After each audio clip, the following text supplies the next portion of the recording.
c'est Monsieur Poincaré, cri populaire, poussé par Charlus.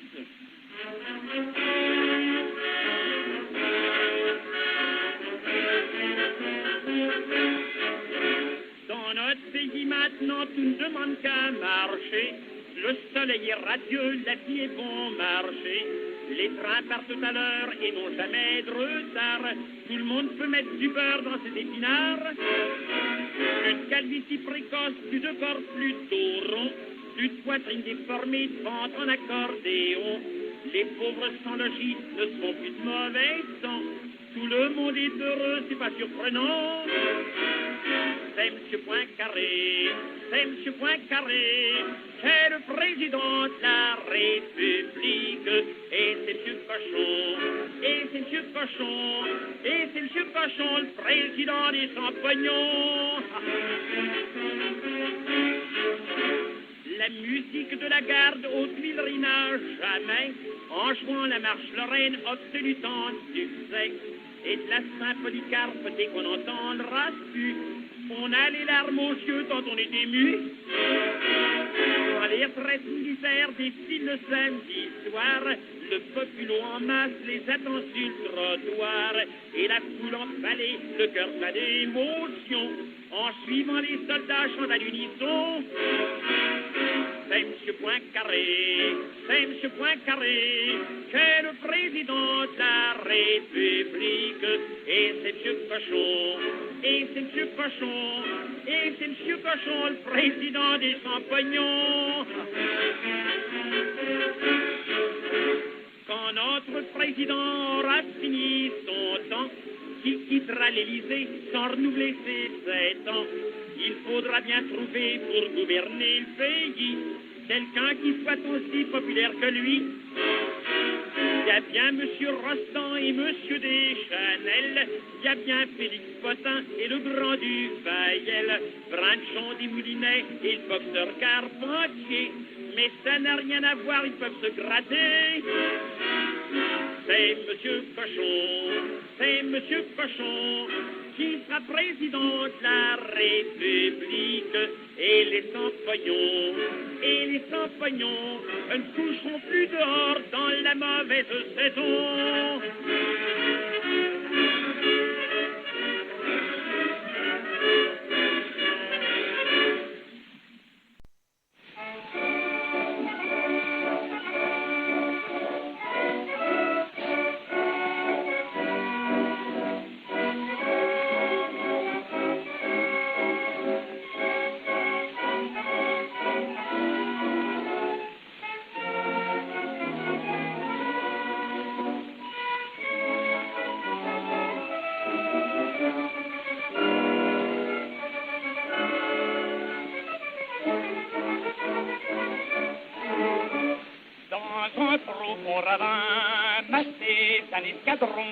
Retenant leurs chevaux, gaffant d'impatience, des dragons, l'œil en feu, s'élèvent en juron contre une inaction qui pèse à leur vaillance, et que depuis le jour gronde au loin le canon. Ils voudraient eux aussi prendre part à la lutte, enfin le garde à vous, son ivresse sans nom, leur chef lance ces mots que l'écho répercute.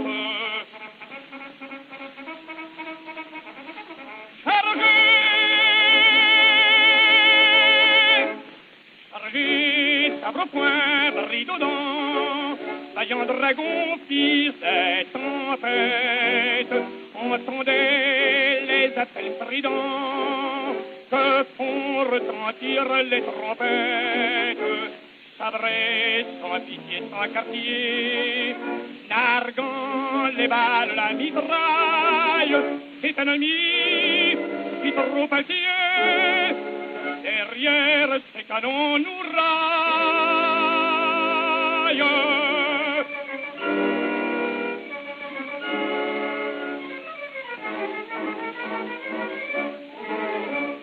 S'élançant aussitôt plus vite que l'éclair, entre la terre franchisse, aux effondrières, sous leur poids le sol tremble, on n'entend plus dans l'air que le bruit des fourreaux heurtant les rivières. Nul l'obstacle ne peut arrêter leur effort. Jamais combat ne vit une charge pareille. Savent bien pourtant qu'il vole vers la mort, et la voix du devoir leur murmure à l'oreille.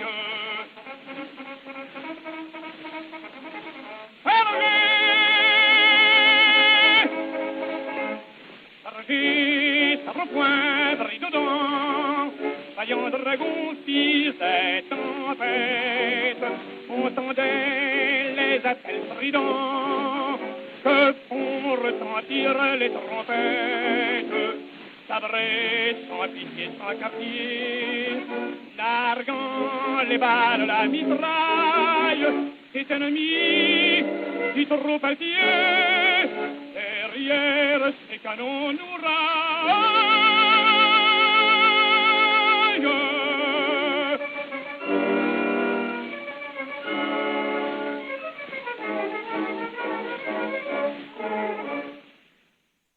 En avant les petits gars, chantés par Fraxon. Si bien d'avoir un façon, ici là où la France t'appelle, embrasse tes fragments, car il faut liquider pour elle.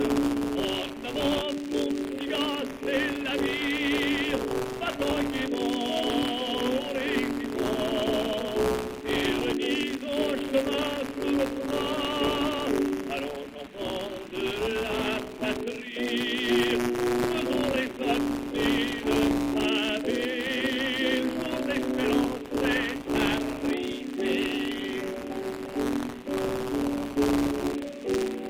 Il a cœur sur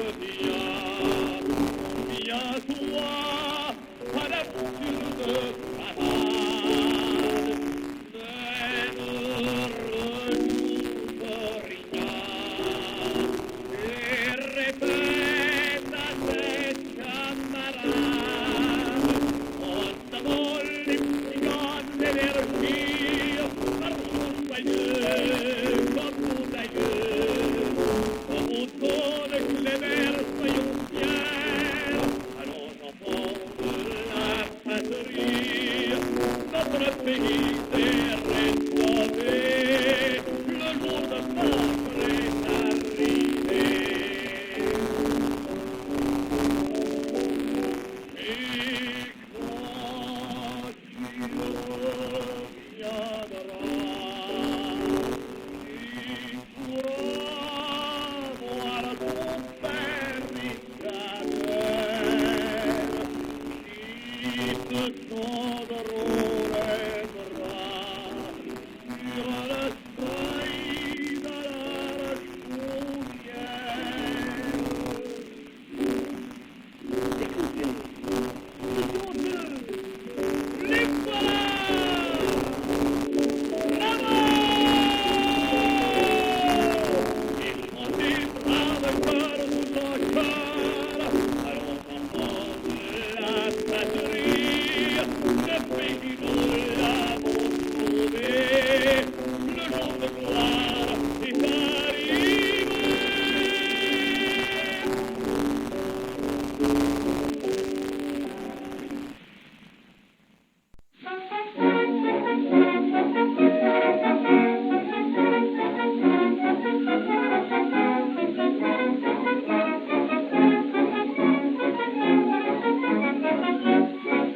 En voyant mon nez en trompette, le tricotement de mes gambettes, tous les copains au régiment disent que je suis bien content. Oui, pour moi, le métier militaire, c'est le plus joli métier de la terre, et c'est le jour de la révision. Le régiment, c'est ma passion. Devant le major, comme un jassu, j'ai chanté quand j'étais tout nu. Des piou-piou, je suis le plus heureux, et le soldat, cela me rend joyeux, que je vienne du sarou ou de caillou, cavalier ou dringlot, moi je m'en fous. Oui, je donne joyeusement au pays mon ardeur, mon courage et ma vie. Ma raté, mon gessier, mes deux mains, mes deux pieds, mon nombril et mon petit fessier.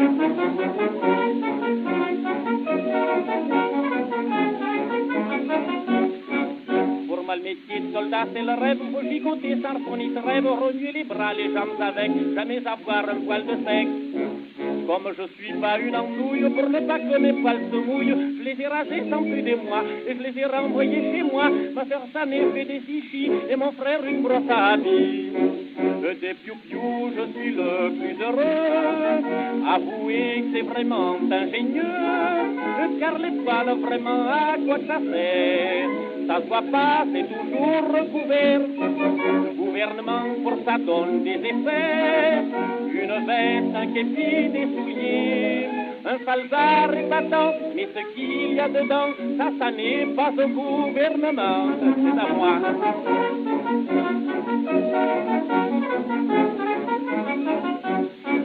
Grâce au prestige de la tenue, les femmes sans béguine, ça m'a vu. J'ai des maîtresses de tous côtés, je ne peux plus les contenter. Par mon allure, je les affole, je leur fais perdre la boussole. Et tous les soirs, j'en ai ma foi, une douzaine qui meurt pour moi. Il y en a même une, la petite Lily, qui est morte 8 fois dans la même nuit. Des piou-piou, je suis le plus heureux. Quand une femme murmure à mon Dieu, ah, je sens que je meurs un petit peu. Je réponds, je m'en fous, si tu veux. Être soldat, mais c'est le vrai bonheur. J'ai toujours de la joie plein le cœur. Je me fiche de tout, rien ne me rend jaloux, car je suis le plus heureux des piou-piou.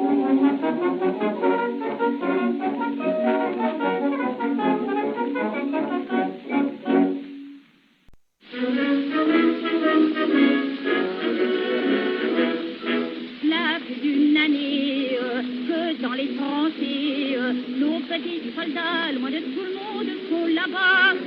Autant sur la bataille, ils bravent la mitraille. Ils ne pensent plus à rien qu'à tirer sur ces sales Prussiens. Mais quand ils sont au repos et qu'ils n'ont plus de lingots, couchés sur le dos, à nos poilus qui sont sur le front, qu'est-ce qu'il leur faut comme distraction? Une femme, qu'est-ce qu'il leur ferait gentiment passer un sacré beau moment? Une femme, au lieu de la sale gueule des Allemands, ils aimeraient bien mieux certainement. Une femme, très bon sang, qu'est-ce qu'ils donneraient pas pour tenir un moment dans leurs bras? Une femme.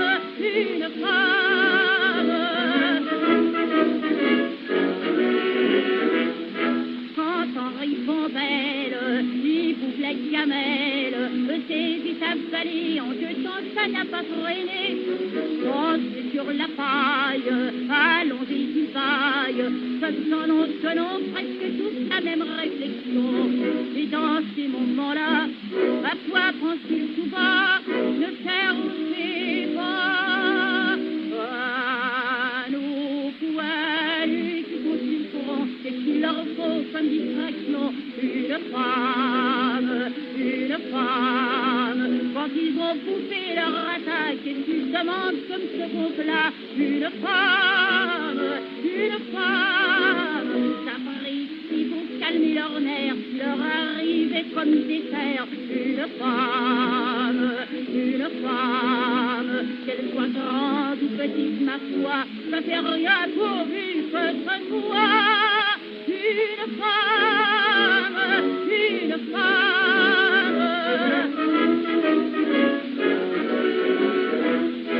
Quand dans la tranchée, il passe la journée, par les petits créneaux, il s'envoie au poste des brouillons. Puis il se repose, pense à des tas de choses, qui leur font traîneau, passer dans tout le corps des prisons.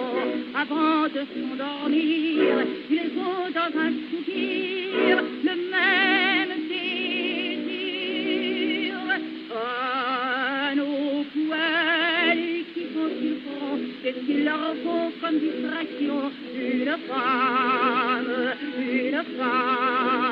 Il y a tant millions d'amoureux là-bas qui pourraient faire plaisir à une femme, une femme.